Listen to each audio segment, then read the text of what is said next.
Hi guys. So I'm coming here today to talk about my pregnancy.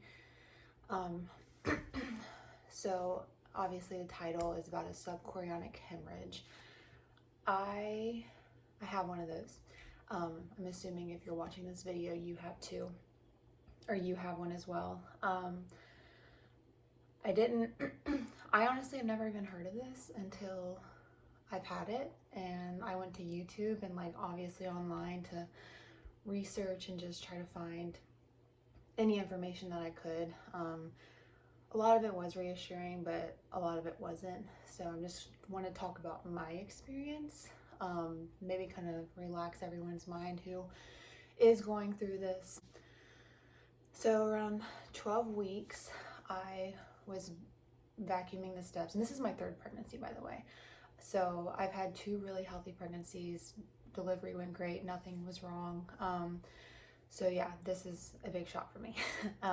So around 12 weeks, I was vacuuming my steps, and I felt like a gush of blood, or you know how when you're on your period and you feel just like a gush, I mean, you're a woman, you know, if you're a woman watching this. That's what it felt like, and I was like, what the heck? I'm 12 weeks, that should not be happening. And so I went to the bathroom immediately. My other two kids were right there with me, of course, and there was blood everywhere in my underwear, and I was like, what the heck? And I wiped blood everywhere, and it was bright red, so obviously my mind goes to the worst. So I sent the picture to my husband, and he came home immediately.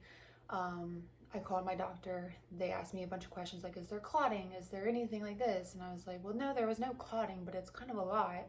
And it was every time I went to the bathroom, and it kept coming out as gushes. So I was like, that doesn't seem right to me. But they were not really that concerned because there was no clotting.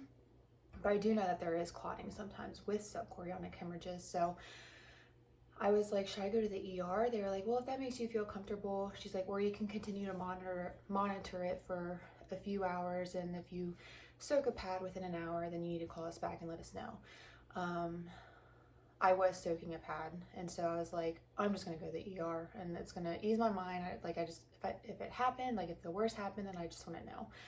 So I go to the ER, and they were really nice, and obviously the circumstances, that sucks if that is what's happening. And so they ordered an ultrasound for me because that's going to confirm regardless whether I was miscarrying or what was going on. So I wait for 2 hours in the waiting room, and then in the room in the ER. So it took forever. So I was obviously panicking and thinking of every situation that could have been happening, and you just don't think the best case scenario can happen to you in that situation. So I was like, well, if God clearly has a plan for me, if this is not meant to be, then there's a reason. But side note, the day before this, I got my genetic testing results back, and everything came back completely normal. So when we found out we were having a boy, so I was like, well, the baby, there's no chromosomal issue. So I was like, he's healthy. So that's the positive note I had on it. And that's what really kind of eased my mind, but I was still obviously freaking out because I've never had any blood like that in pregnancy. So anyways, the ultrasound tech comes and gets me, and she was like, I can't tell you any results, because I wanted to call my husband. She's like, well, we can't really talk to our husband. I can't even give you any information anyway, so you can call him afterwards.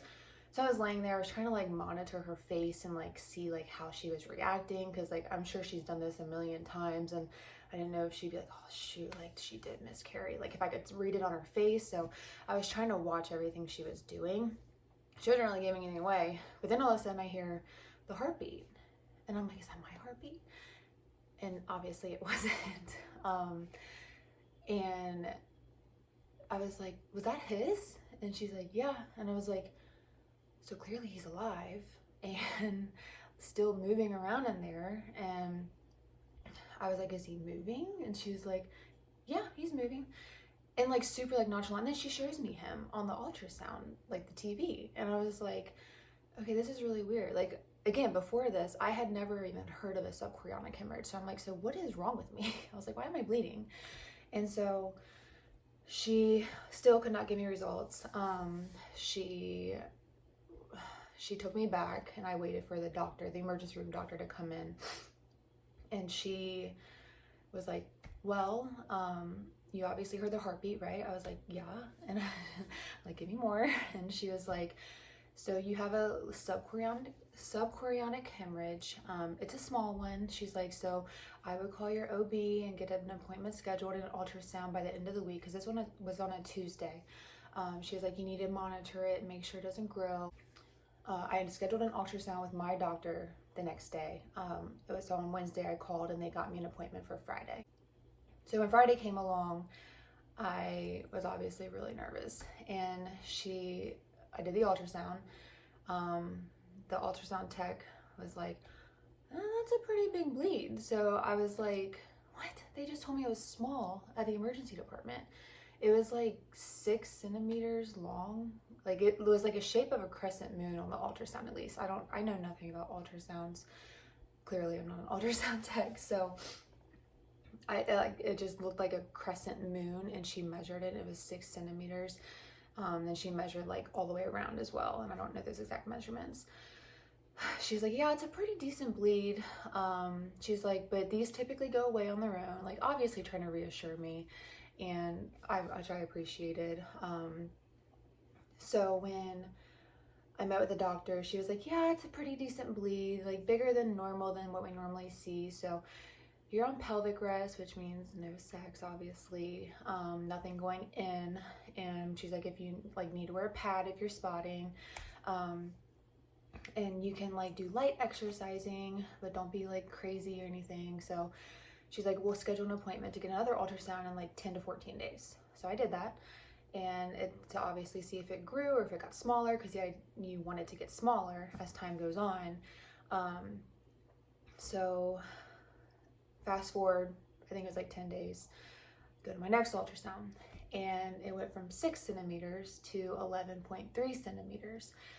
And I was like, oh my gosh, like I had stopped bleeding in that meantime. Like I had stopped bleeding like after the initial bleeding after like 4 days. So I was like, maybe that's a sign it's healing. No, it got bigger.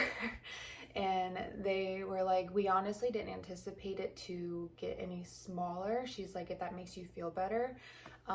So she's like, we didn't want it to grow, but it did. And she's like, it's still fine. Like, they wouldn't recommend me to a high risk doctor because there's nothing that they would do differently. And so she's like, we just need to continue monitoring. She's like, now you have a lifting restriction of 20 pounds. And I was like, oh, with 2 toddlers, that's great. She's like, as much as you can. And then she's like, I would not do any exercising at all. And I'm like a person that's extremely active. And so it's like really hard to not, obviously. And so I just took that with what it was, and I prayed about it a lot, and I was like, clearly, like, this is a sign, like, it's just giving me some trials and tribulations with this pregnancy, and that's okay, like, as long as everything's healthy in the end. And like, he was growing normal, and so like that was extremely reassuring. So they were like, okay, we need to schedule an ultrasound. It was in like 3 weeks, I think it was, which is the most recent one that I just had. And so I went through all those restrictions, no sex, pelvic rest, no exercising, nothing. Then it went to, I got my ultrasound 3 weeks later, and it went back down from 11.3 to 8 centimeters. So it's shrinking. And during that time too, one day I woke up and it was like 6 o'clock in the morning, and I had a big brown clot, and I was like, oh no. And they told me to call if I had that. And so I called the on-call doctor because it was a Saturday morning, and she was like, that's a sign it's healing. She's like, if there's brown, that means the old blood, just like a bruise would like turn yellow, the old blood is trying to get out of the hemorrhage or the hematoma, and it has to exit somehow.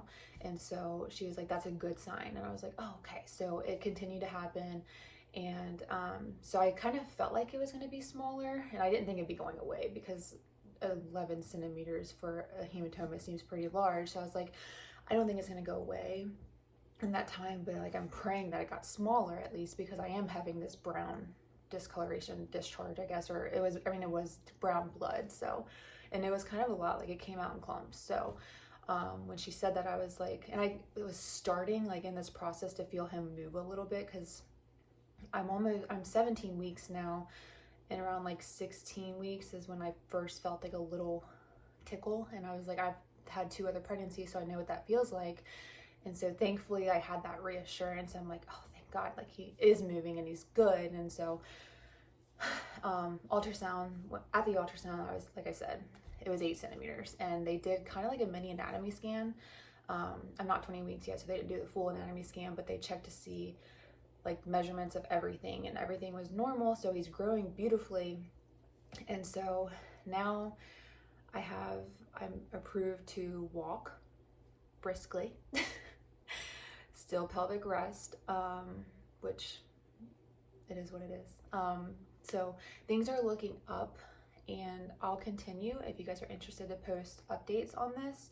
I'm praying they said by 20 weeks, hopefully it is gone, because the baby gets so big that it just kind of dissolves itself, or it just pushes everything out, because there's no more room between I think the placenta and then like the uterus wall. Like the baby just pushes it, so it has to go, like it just dissolves basically. I guess that's kind of how they put it.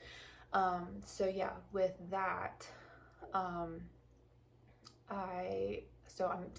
17 weeks now. I'll be 18 weeks in like 5 days. So in like 3 weeks, I'll get my next ultrasound that will verify whether it's gone or not. And they said if it's not gone, then I need to do a high risk ultrasound with like a different doctor, just to see like if they have a different plan. It'll be like more in depth of an ultrasound, I guess is how they put it. So yeah, I mean, things are positive, and I still have it, and I'm just taking it easy. If you are experiencing this, it's scary, and that's very obvious, but I'm just praying a lot about it, and realizing that like this is part of God's plan, and maybe he's trying to humble me and saying, you've had 2 easy pregnancies, so let me give you a little bit of a challenge so you can fret about it a little bit.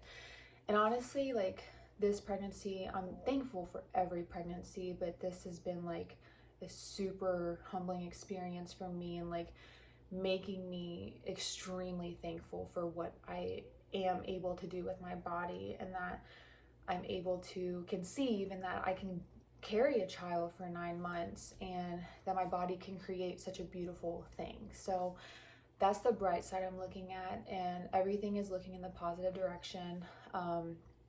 I'm not as anxious about it anymore.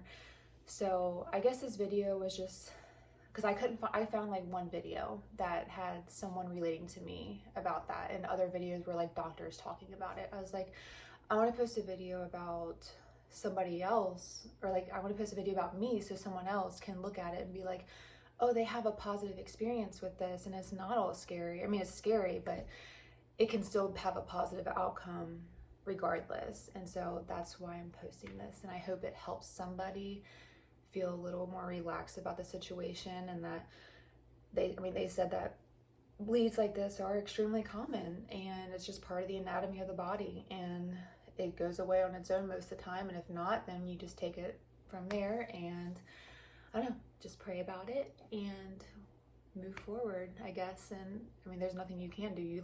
There's literally nothing you can do to stop this or prevent it from happening. And so, which is easier said than done, obviously. Like I'm struggling with like just taking it easy and just like realizing that there's nothing I can do. Because I asked, I was like, can I eat more protein? Can I do this? Can I do that? They were like, no, like you can't do anything. So I was like, okay, well, yeah, I just, I don't know.